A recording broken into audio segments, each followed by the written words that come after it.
There is nothing worse than a poor loser. They are terrible. They lose the competition or the game, and then they complain. It's the fault of the bat or the ball or the base or the umpire or somebody or something. And they're miserable souls to be around. They can't lose with any class. Poor losers. Well, maybe equal to them, maybe worse, are poor winners. They win, and then they gloat. And they're all ego-filled and proud and telling everyone how wonderful and saying, I deserve a gold star. Oh no, 4 gold stars, please. And they rub your nose in it, and they put you down. And by the time they finish, you think, oh my God, how gross. Now, what's elegant is a good winner. A winner who, at the end, is grateful to God for the gifts that they've received in their athletic abilities or whatever. They humbly accept that, well, I've developed them, but they were given to me, and I'm grateful. And then they go shake the hands of the losers, and they thank them for the game, and they say, you really challenged us, and we look forward to another fight with you. That was really good, and thanks for the game. And everybody feels good after they've done their thing. Or, what about people who are generous in their giving of gifts, whether it be time or money?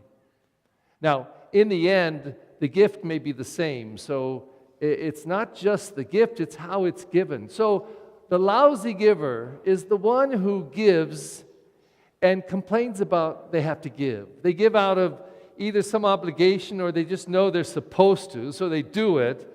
But they're miserable, they complain, they let you know they're very stingy about it. They don't like it at all, even though they gave a good gift. Then there's the giver who gives and has to tell everybody how much they gave and how wonderful they are. And they also want the 4 gold stars. They want their name on everything. Their name on everything. Instead of that, there are some people who give and then they say, given anonymously. Whoa. Now that's classy. That's classy. I'm not saying there's anything wrong with attaching your name or having your name on the hall or the building now, but if you have to have it, if you need it, But the one of class is the one who can give and is grateful that they were able to give. And everybody feels blessed by them. The scriptures today, I think, are good examples of both of these. And, when I was preparing early in the week, I looked at these scriptures and I said, there's nothing very exciting going on here. There's no big miracle. Lepers aren't cleansed. Somebody gets up from the dead or paralyzed and begins to walk or run or dance cumbias. Nothing exciting. It's just kind of a little narrative about these characters. So we start with Job. And Job, he's like the poor giver or the poor loser. He had a lot in life. He was really, truly blessed, and he lost it all. And he had reason to be upset. But in this passage, oh my God, Job is complaining. He says, I feel like a hired hand, and everything is lost. He even says, I want the morning to come, and the night drags on. Like even the night is against me. Even the night. And then he says, I will never see happiness again. Oh, come on, Job, get over it. No, I'll never see happiness again.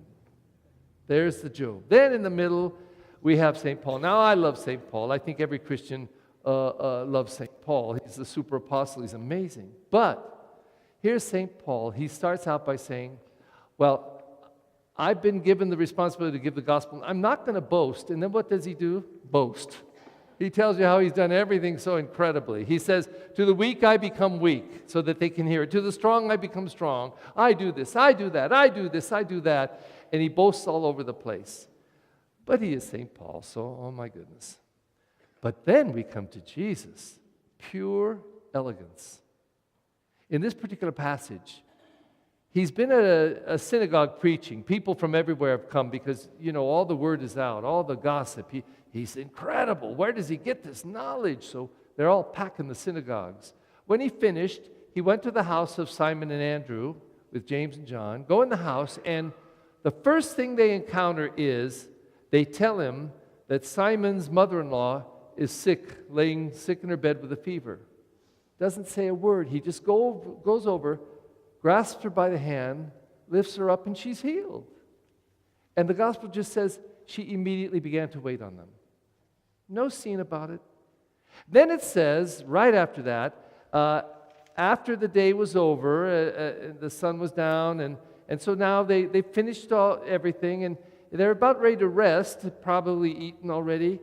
And then the whole town is outside the door. I mean, everybody has come.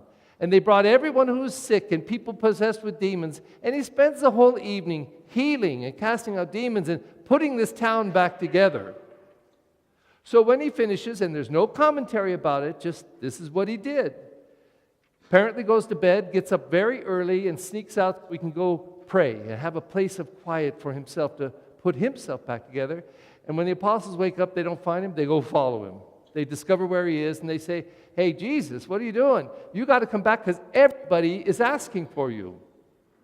He doesn't even respond to that.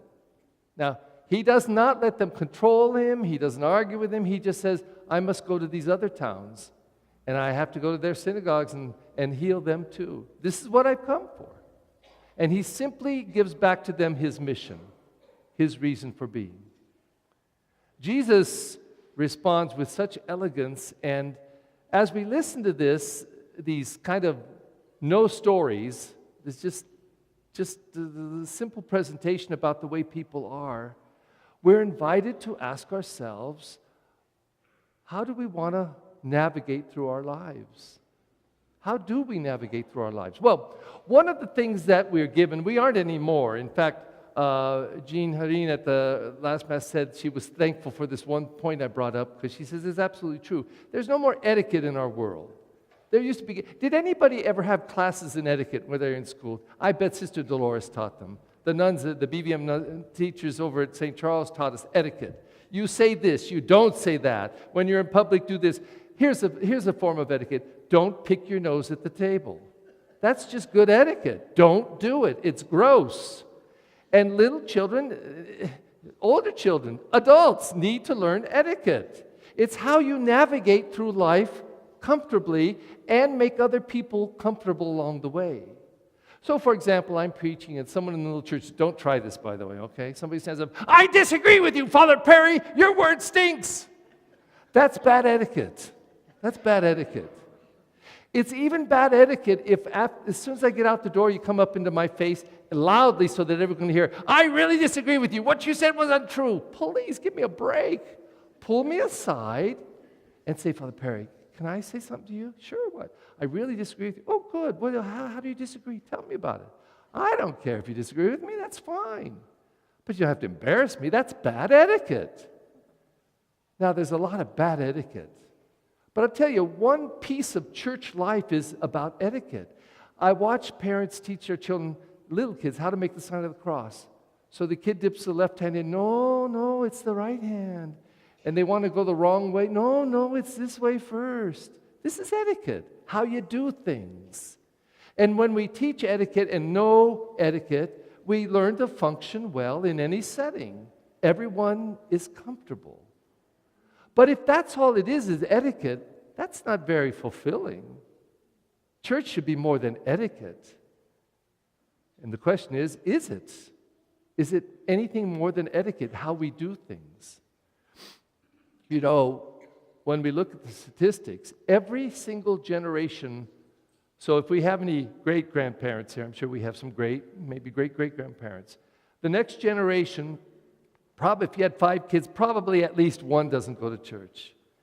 And so probably their kids won't go either. So you go to the next generation, and probably several of those cousins have stopped going. And you get down 3, 4, 5 generations, and what used to be a very strong Catholic family up here, say in the 50s, in the 90s or in 2010, half don't go. It's just the reality that numbers are leaving. And I wonder why. It could be that church has nothing to offer them. They don't get much out of it. It's just like etiquette. What church is supposed to be is an experience that helps us navigate life.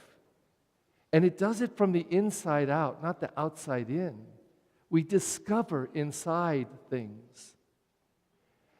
You know, in movies and plays, there's usually a plot, but there's also usually a climactic moment when people are faced with things. And one of the ones I like in so many musicals and even operas, there'll be a moment when somebody looks in a mirror or somehow in a mirror-like reality and says, "Who am I? What have I become?" And they're facing that their life has kind of just fallen apart. They used to have money, or they used to have a good marriage relationship, or they used to have a good body, athletic or whatever, and it deteriorated. Any one or all of those things, and they lost it. And what they once were, they look in the mirror and they say, "Who are you? Who have I become? What am I now?" And when we look at that deterioration, and we can recognize what were the causes, often it's because there's nothing going on inside. It's all exterior. But when we discover something inside that empowers, that transforms, that keeps giving. You see, I think that the most compelling reason for being a member of a church is this. I say, "You know, Jesus, I really do believe in you. I love your word, and I want to become like you, but I'm a sinner. I know I am. So one of the things that I get joy out of is coming to church. Because I got all these brothers and sisters. Oh, they're not blood brothers or sisters. They're brothers and sisters in Christ. They're all sinners just like me. I'm in a great crowd. We're all sinners. But we're all looking at this road of following you, and we're all trying to do it. And as we go, we share what we're doing and who we're becoming, and that strengthens us. That's what church life should be. It's a navigation tool. It's a way to become more conformed to Jesus Christ, to follow Him better, to find His life deep within. But I'm afraid for many, nobody here at St. Bernard's, of course, but other places, I'm afraid for many it's etiquette. It's following the steps. It's doing all that stuff, which is fine, but it needs to be much more. One came into my office recently, and she told me she had 3 kids. I think she said 3, and they all grew up in Catholic school. None of them go to church anymore. So their kids don't go to church either. She was lamenting this. And then she said, but her youngest son had a very good job in a very high-powered, high-paying financial institution. One that dealt with all finances, other people's finances, and made a whole bunch of money. And he left it to work for Doctors Without Borders. He's in Bangladesh right now, one of the poorest places in the world. In Bangladesh, for God's sake. And he's among the poor. He's lost all kinds of weight because he eats like them. And so some of his family members said, what are you doing? You used to make good money. Everything. He said, it's not important to me. It doesn't bring you happiness. This brings me happiness. I'm doing something important. Now, if I had to choose between a person who came to Mass faithfully, even every day, but didn't have a lot of love and compassion, or a person who gave up everything to care for the poor in Bangladesh, filled with love and compassion, but didn't go to church, I'll tell you who would I pick? This one. I'd pick this one. But would be even better if this one also was comfortable with this. They could do all of this compassion and love and live the gospel, but they also found camaraderie or brother and sisterhood in the community of faith. And when they came here, they shared who they were, who they're becoming with others, and they all become influenced by one another and become better. The whole purpose of this retreat I'm giving, one is coming up Saturday, is my goal was, I'm smart enough to know that you never get 100%, so I didn't expect 100%. I was even willing just 80%. If 80% of this people that I serve as a priest could come to this retreat, not because my retreat or anything is so great, but it's an opportunity for people to listen to what Jesus is calling us to and then just share about it, talk about it, ask, what does it mean to me? How will this make me become something different, something more? Because that's what this is. It's a navigation through life. But we don't do it alone.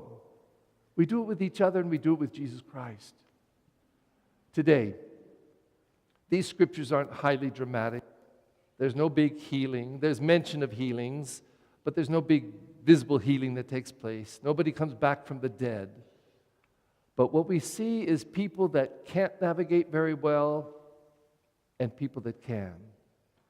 And the people that can are doing a whole bunch of work deep down in the Spirit. Today, you and I are invited to hear this call, to ask ourselves, how do I navigate? What am I doing?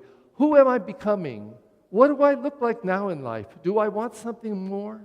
Is there something more? And if we discover in today's readings, and I think it's there, that there's a call to something more, then that's what we're called to respond to.